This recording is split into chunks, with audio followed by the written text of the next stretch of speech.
Sa nakaraang kabanata, nahulog si Earl at ang kanyang mga kasamahan sa patibong ni Lamdin, na humantong sa isang napakasaklap na pagkatalo. Sa gitna ng takot at desperasyong makatakas, tumakbo si Earl habang walang tigil na hinahabol ng isang hukbo ng mababangis na goblin. Sa kanyang pagkabigo, naghanap ng paraan si Earl, ang kanyang mga mata ay naglilibot sa paligid hanggang sa may makita siyang pag-asa, isang figura sa di kalayuan, ang Goblin Slayer. Walang pag-aalinlangan, sumigaw si Earl, "Goblin Slayer, pakiusap, iligtas mo ako, nagsusumamo ako." Bagamat hindi kakampi ni Earl ang Goblin Slayer, pareho sila ng layunin, ang pagpuksa sa mga goblin. Para sa kanya, ang pagpatay sa mga goblin na humahabol kay Earl ay tila wala lang. Sa isang iglap, sumugod ang Goblin Slayer, ang espada niya ay kumikislap habang ang bawat malinis na pagbagsak nito ay pumupuksa sa kanyang mga kaaway. Ang mga goblin na humahabol kay Earl ay isa-isang nagbagsakan, parang wala lang. Pakiramdam ni Earl ay nabigyan siya ng panibagong pagkakataon sa buhay. Yumuko siya ng paulit-ulit bilang pasasalamat, "Maraming salamat, utang ko sa iyo ang buhay ko, pangako. Babayaran ko ang utang na loob na ito pagbalik ko sa lungsod." Ngunit walang interes na ipinakita ang Goblin Slayer. Lumingon siya, ang malamig at matalim na tingin ay tumagos kay Earl, sabay sabing, "Hangal ka, lumayo ka sa akin, sa abot ng makakaya mo." Pagkatapos noon, dumiretso siya patungong bangin, kung saan nagtitipon ang mas maraming goblin. "Huwag kang pumunta roon," sigaw ni Earl, ang boses niya ay puno ng pag-aalala. Hindi lang sila pangkaraniwang tribo ng goblin, may isang mutated goblin doon. Subalit hindi man lang siya tumigil, sa halip, napangisi ang Goblin Slayer sa babala ni Earl, kung talagang may mutated goblin doon, mas mabuti, mas maraming goblin ang mas mabuting maubos. Sa bangin, nagdiriwang ang mga goblin matapos ang matinding laban, hawak ni Gubuhan ang walang malay na katawan ni Gru. Itinaas ito sa ere habang umaalingaw ang kanyang tagumpay, ang kanyang mga namumulang matay tila isang lobo na gutom sa kanyang biktima. Ngunit bigla niyang naramdaman ang matinding sakit mula sa likuran, napalingon si Gubuhan, at nakita niya ang isang talam na bumaon sa kanyang katawan, sumambulat ang dugo sa paligid habang bumagsak si Gubuhan, unti-unting nawawala ng ulirat. Ang pangyayari napakabilis kaya't napatigil sa pagkilos ang bawat goblin, nagulat sa kanilang nasaksihan. Ang hindi makapaniwala, ni isang luha ng kabayanihan ay walang pam-attack, isang goblin na tulad ni Gubuhan, kinatatakutan at makapangyarihan, ay bumagsak sa isang iglap, maging si Lamdin, na nagmamasid mula sa itaas, ay hindi maunawaan ang nangyari, ngunit hindi nagtagal, lumitaw ang dahilan. Ang tunog ng mga yapak ni Goblin Slayer ay umalingaw-ngaw, agaw pansin sa lahat ng goblin na naroon, ang kanilang galit na mga tingin ay bumaling sa kanya. Ngunit nanatiling kalmado si Goblin Slayer habang dahan-daang lumapit, ang kanyang mga mata ay nakatuon kay Gubuhan. "Ikaw ba ang pinuno ng mga goblin na ito?" tanong niya, ang kanyang boses ay malamig at mapanuyang, "Mukhang hangal ka, hindi ka tulad ng mga pinuno na nakita ko noon." Hindi sumagot si Gubuhan sa kanyang pangungutya. Sa halip, bumulalas siya ng isang nakabibinging sigaw. Nag-utos sa kanyang mga tauhan, "Patayin niyo siya agad." Sa isang iglap, lahat ng goblin ay sabay-sabay na sumugod, ang kanilang mga alulong ay umalingaw-ngaw sa buong bangin. Ngunit ang kanilang kakarampot na lakas ay walang laban kay Goblin Slayer, kalmado niyang hinugot ang kanyang espada, at gamit ang mga kalkulado at mabilis na galaw, nilipol niya ang hukbo na parang isang buhawi, mga simpleng teknik lamang ang kanyang ginamit, ngunit sapat na upang mapatamba ang di mabilang na goblin, na ang kanilang mga katawan ay bumagsak at nagpatong-patong sa lupa. Mula sa kanyang vantage point sa itaas, nanood si Lamdin ng buong atensyon, ang kanyang kaba ay lumalaki habang pinagmamasdan ng Goblin Slayer, ang biglaang pagdating niya ay nagbanta sa buong plano ni Lamdin, hindi niya maunawaan kung paano siya ganito kalakas, lalo na't ang sistema ng pagsusuri ay nagbigay lamang sa kanya ng A na ranggo, mayroon kaya siyang nakatagong kakayahan, tulad ng paggamit ng mahika. Samantala, sa lupa, lalong naging madugo ang labanan, nakikita ang kanyang mga tauhan na sunod-sunod na bumagsak, naglabas si Gubuhan ng isang halimaw na sigaw, at ang kanyang katawan ay biglang nagbago, ang isang pulang aura ay bumalot sa kanyang napakalaking katawan, at di mabilang na matatalim na tinik ang umusbong mula sa kanyang magaspang na balat. Sa kanyang bagong lakas, sumugod si Gubuhan kay Goblin Slayer nang hindi ka pani-pani walang bilis, ang kanyang dambuhalang katawan na parang isang tinikang bundok na bumubuldozer sa lahat ng nasa landas nito.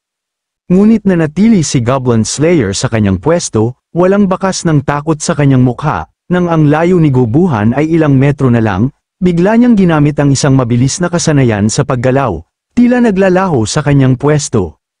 Sa isang iglap, dumulas ang katawan ni Goblin Slayer sa gilid, pinahintulutan ng malakas na atake ni Gobuhan na tumama lamang sa lupa. Napakabagal mo, malamig na bulalas ni Goblin Slayer, ang isang matalim na paghiwa ng kanyang espada ay tumapyas ng ilang tinik mula sa katawan ni Gobuhan, habang napigilan si Gobuhan ng bigong atake, sinamantala ni Goblin Slayer ang pagkakataon, lumapit siya at mabilis na naglunsad ng isa pang pag-atake, na sumugat sa likod ng higanteng goblin. Sa kabila ng sakit, bumaling si Gobuhan, ang mga mata niyang nagliliyab sa pulang galit habang nakatitig sa paparating na Goblin Slayer. Ngunit bago pa niya maipagpatuloy ang laban, biglang pumasok ang iba pang mga goblin, naghagis ng isang malagkit at malaglo na sangkap diretso sa posisyon ni Goblin Slayer. Ang substansya ay tumama ng hindi inaasahan, binalot ang katawan ni Goblin Slayer at iniipit siya sa malapot at malagkit na hawla, sinubukan niyang kumawala, ngunit ang lakas ng pandikit ay labis na nagpabagal sa kanyang mga galaw. Mula sa malayo, bahagyang ngumiti si Lamdin, tahimik na nagbigay ng utos sa kanyang dragon na bumaba sa mas mababang altitude. Ang kanyang matalas na mga mata ay nakapako kay Goblin Slayer, ang ekspresyon niya ay pinaghalong kasiyahan at tuso, para kay Lamdin, ito ang perpektong pagkakataon upang umatras ng ligtas. Ngunit habang pinagmamasdan ang lakas ni Goblin Slayer, isang ideya ang pumasok sa kanyang isipan, kung mahuli niya ito ng buhay, maaari niyang gawing perpektong kasangkapan si Goblin Slayer para sa paglikha ng mga makapangyarihang Goblin Warriors. Napagtanto ni Lamdin na ang lakas ni Gobuhan ay hindi sapat upang mapatay si Goblin Slayer, kaya nagbago siya ng taktika at nagpasimula ng isang labanang desgast. Ang plano'y simple, maubos ang lakas ni Goblin Slayer, inutusan niya ang mga goblin na umatras, bumuo ng bilog sa paligid ni Goblin Slayer, at salakayin siya mula sa malayo gamit ang malalaking bato. Pansamantalang nagulat si Goblin Slayer nang makita ang isang goblin na nakasakay sa dragon, ngunit hindi siya nabahala, sa halip, lalo pa siyang natuwa, pinatunayan nito ang hinala niya, ang mga goblin na ito ay hindi pangkaraniwan, hindi siya nabigo.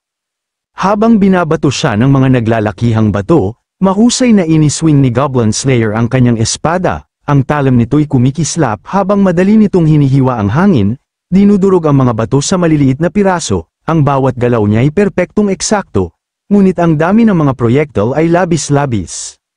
Habang tumatagal ang walang tigil na mga pag-atake, unti-unting naramdaman ni Goblin Slayer ang pagod, napangiti si Lamdin habang pinagmamasdan ito, nakasisiguro na hindi na magtatagal ang Goblin Slayer, pagkalipas ng mahigit isang oras ng matinding labanan, mukhang mauubusan na siya ng lakas. Ngunit nang akala ni Lamdin ay hawak na niya ang sitwasyon, may nangyaring hindi inaasahan. Biglang tumigil sa paggalaw si Goblin Slayer, dahan-daang tinaas niya ang kanyang kamay at inalis ang kanyang helmet.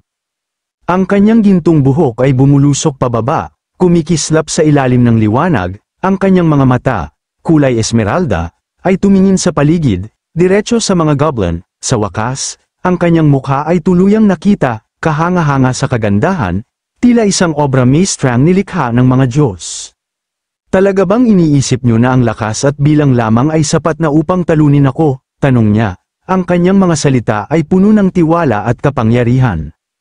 Ang kanyang tinig, na sinamahan ng kanyang napakagandang presensya, ay tila may mahiwagang epekto. Ang mga goblin, na kanina'y umaataking mabangis, ay biglang tumigil, ang kanilang mga matay nagmistulang walang laman. Tulala, habang nakatitig kay Goblin Slayer na parang nakakita ng isang banal na nilalang. Nakalimutan nila ang kanilang misyon, tumayo ng walang galaw, waring na humaling sa kanyang anyo at karisma. Ito kaya ang tunay na tinatagong alas ni Goblin Girl para manalo sa laban, akitin ang mga nakatingin na mga manyakol sa kanyang ganda. Sigurado pag ito ang nahuli ni Lamdin, tiyak buhay kang bata ka, siguradong matitikman mo ang isang tinik ng isang Goblin God na ngayon niya lang mararanasan. Ang Dragon Mother nga ay napapaungol sa sarap. Ikaw pa kaya na medium size lang kumpara sa laki ng Dragon Mother. Matapos mapagod sa mga malalayong atake ng mga goblin, nagpa siya ang Goblin Slayer na gamitin ang kanyang kasanayan sa enchantment. Ang kakayahang ito ay nagdulot sa lahat ng mga goblin na umatake sa kanya na malagay sa isang estado ng kalituhan, nakakalimot tungkol sa laban at nakatayo na tila namamangha, nakatingin sa kanya ng walang katapusang pagkamangha. Ang eksenang ito ay nag-iwan kay Lampkin ng labis na pagkabigla. Hindi niya inaasahan na ang babaeng ito ay may ganitong kakaibang kakayahan. Habang si Lampkin ay patuloy na nahihirapan maghanap ng paraan upang harapin ang hindi pangkaraniwang sitwasyon, gumawa ng isang nakakatakot na hakbang ang Goblin Slayer. Sa isang kisap mata, nang huminto ang atake ng mga goblin, binuka niya ang kanyang mga mata at mabilis na itinulak ang kanyang kamay sa dibdib ni Gru na nakahiga sa lupa. Sa isang iglap, inalis niya ang puso ni Gru mula sa kanyang dibdib at itinaas ito sa kanyang bibig, nilalaplap ito ng may kasuklam-suklam na kasiyahan, tulad ng isang halimaw na nilalasap ang paborito nitong delicacy. Binigkas niya na ang puso ng tao ang pinakamahusay na suplemento para sa kanyang lakas. Ang ganitong kasuklam-suklam na gawain ay nagdulot ng takot kay Lampkin. Hindi niya kayang paniwalaan na ang isang tao na kilala bilang kalaban ng mga goblin at simbolo ng katarungan ay kayang magsagawa ng ganitong nakakatakot na aksyon. Matapos mapunan ang kanyang lakas mula sa puso ni Gru, tumalon ang Goblin Slayer patungo sa mga goblin sa paligid na may pambihirang bilis at napakalakas na kapangyarihan. Wala nang laban ng mga goblin at agad silang nawasak. Habang pinapanood ni Lampkin ang mga kasamahan niyang pinapatay, umatungal si Gubuhan sa galit. Putang ina mong babae, pumunta ka sa impyerno, sumugod siya patungo sa Goblin Slayer na sumisigaw sa galit, ngunit bago pa man makalapit si Gubuhan, itinapon niya ang isang espada diretso sa kanya, tumagos sa kanyang katawan. Agad pagkatapos, nag-cast siya ng isang fire spell, at isang malaking fireball ang tumama kay Gubuhan, na lumikha ng isang pagsabog na ganap na nagpabagsak sa kanya. Ang mga mata ni Lampkin ay puno ng takot. Sino ang babaeng ito? Paano niya kayang lunukin ang mga goblin at madali lang matalo ang isang mutant na goblin sa isang atake? Sa kasalukuyang sitwasyon, ang prioridad ni Lampkin ay mabawasan ang mga casualty sa kanyang tribo. Inutusan ni Lampkin si Ephraim na itigil ang pag-aalaga sa mga sugatang goblin at sumunod agad sa kanya. Inutusan din ni Lampkin ang natitirang mga goblin na umatras. Pagkatapos, lumipad si Lampkin patungo sa Goblin Slayer. Nang makita ng Goblin Slayer na papalapit si Lampkin, itinigil niya ang pagpatay sa mga goblin sa paligid niya. Isang malamig na ngiti ang kumalat sa kanyang mukha. Matagal na mula nang makakita ako ng goblin na kasing lakas mo. Kung papayag kang ipakita ko pa ang iyong kakayahan, hindi ko lang ma-spare ang buhay mo. Baka matulungan pa kita na iligtas ang mutated na goblin na ito. Ganap na nabigla si Lampkin sa alok na ito. Tinanong niya ang Goblin Slayer kung tunay ba niyang inaasahan na maniwala siya sa ganitong kalokohan. Ngumiti ulit ang Goblin Slayer, at ang mga mata nito ay puno ng mga lihim na intensyon habang nakatingin siya kay Lampkin. Hindi mo ako pinaniniwalaan, tanong niya. Habang nagsasalita, nagsimulang tanggalin ng Goblin Slayer ang kanyang armor. Sa isang iglap, ang buong itaas na bahagi ng kanyang armor ay nahulog, revealing ang kanyang katawan na may kaakit-akit na mga kurba. Isa itong paraan ng pagpapakita ng kabutihang loob. Pagtatangkang makuha ang tiwala ni Lampkin. Itinutok ni Lampkin ang kanyang mga mata sa kanya nang may pagdududa. Hindi niya kayang paniwalaan na kusang ibabagsak ng Goblin Slayer ang kanyang mga sandata at depensa, at nagtataka siya kung ano ang tunay na layunin nito. Sa kasalukuyang lakas ng Goblin Slayer, wala ni isang tribo ng goblin ang makakalaban sa kanya. Matapos mag-isip ng ilang sandali, inutusan ni Lampkin ang kanyang dragon na dahan-daang bumaba sa lupa. Maingat na tinanggal ni Lampkin ang kanyang suot at nagsimulang maglakad patungo sa Goblin Slayer. Tinanong niya ito kung ano ang gusto nito mula sa kanya. Nang makita ni Goblin Slayer ang itsura ni Lampkin, medyo nagulat siya nang matuklasan na isa lang pala siyang mababang antas na goblin. Ito ay higit pa sa kanyang inaasahan, kaya't naramdaman niyang tinatanggal siya bilang isang kalaban. Dahil dito, nagliyab ang galit ni Lampkin. Bilang hinihiling mo, ipinakita ko ang aking sarili. Hindi mo ba sinabi na kayang iligtas ang mga goblin ko? Tanong ni Lampkin. Biglang humugat ng isang maliit na karayom si Goblin Slayer at nilaplap ito gamit ang kanyang dila. Tiniyak niya kay Lampkin na huwag mag-alala at nangakong tutuparin ang kanyang salita. Ngunit, una niyang kailangan na ipagawa kay Lampkin ang isang bagay, upang pagbigyan siya at magpatulong habang ang gwardya ni Lampkin ay bumababa. Biglaang itinapon ni Goblin Slayer ang karayom diretso kay Lampkin, Nang tumagos ito sa kanyang katawan, isang hindi matiis na sakit ang damaloy sa kanya, kaya't nawalan siya ng lakas, maging ang pagtayo ay naging imposibleng gawain. Dahan-daang lumapit si Goblin Slayer at ipinaliwanag na ang tunay niyang hilig ay manghunting ng malalakas na goblin at patayin sila matapos masiyahan sa kanyang mga twisted na pagnanasa. Bagamat si Lampkin ay isang mababang antas na goblin, ang katalinuhan niya ay kasing taas ng isang Goblin Cane, na nagbigay kay Goblin Slayer ng matinding kasiyahan. Hindi makapaniwala si Lampkin na ang babaeng ito ay may ganitong kakaibang hilig, at naglalagablab na galit ang sumik sa kanya sa kanyang pagkatalo dahil sa kanyang kapabayaan. Wala siyang magawa at tumingin sa paligid, naghahanap ng tulong mula sa mga goblin, ngunit sa kanyang pagkabigla, lahat ng mga goblin ay iniwasan siya. Sumigaw siya sa galit, "Ano ang ginagawa niyo? Bakit ninyo ako tinalikuran?" Narinig ng Goblin Slayer ang kanyang mga salita at malamig na tumawa, at sinabing, "Nasa ilalim na sila ng kontrol ko ngayon. Siyempre, hindi ko sila papayagang makita ang mangyayari sa atin." Nang mawalan ng lakas si Lampkin, naramdaman niya ang malambot na katawan ni Goblin Slayer na dumampi sa kanya habang niyayakap siya mula sa likod. Bumulong siya ng may seduksyon sa kanyang tainga. "Maging mabuting bata ka. Pangako hindi kita papatayin. Gusto kong manatili dito sa iyo. Hayaan mong tikman ko kung anong lasa ng matalinong goblin. Kuryoso ako kung anong uri ng nilalang pagkatapos nating mag-combine." Agoy ka, Cole. Iba pala ang hilig ng babae na ito. Swerte naman ng ating bida. Talo na parang nanalo naman. Yamete kudasai! Sumunod dito ang isang masidhing halik at mga aksyon na nagsimula ng malupit na mga kaisipan. Isang tao na aksidenteng nakakita ng buong eksena ay si Earl. Matapos siyang iligtas ni Goblin Slayer, hindi siya tumakas kundi nagtago malapit upang obserbahan ang nangyayari. Ang nakita niya ay nagdulot ng takot at hindi paniniwala sa kanya. Ginamit niya ang kanyang kamay upang takpan ang kanyang bibig upang hindi maglabas ng ingay, ngunit ang mga ungol ni Goblin Slayer na naririnig ay hindi niya magawang pigilan. Hindi siya makapaniwala na ang Goblin Slayer ay isang babae at labis na horror ang naramdaman niya sa ginagawa nito sa goblin. Ngunit ang desisyon ni Earl na hindi tumakas ay nagdulot ng kapahamakan. Sa isang kisap mata, lumitaw ang goblin sa likod ni Earl at walang pagkakataon upang tumakas, agad siyang pinatay. Lumipas ang ilang minuto o baka isang oras, at ang labanan sa pagitan ni Lampkin at ni Goblin Slayer ay natapos na, bigla na lang tinapos. Ngunit hindi man lang pinakita ang laban nila. Habang nililinis ng mga goblin ang larangan ng digmaan, nag-usap sila ni Goblin Slayer. Binalaan siya ni Lampkin, "Ito ang goblin den, kung magpapatuloy ka, kailangan mong tanggapin ang mga magiging konsekwensya." Tahimik na sumagot si Goblin Slayer, "Sinabi ko na sayo, gusto kong makita kung gaano ka talaga kalakas, tungkol sa mga konsekwensya, hanggat kaya mong tiisin, sapat na sa akin."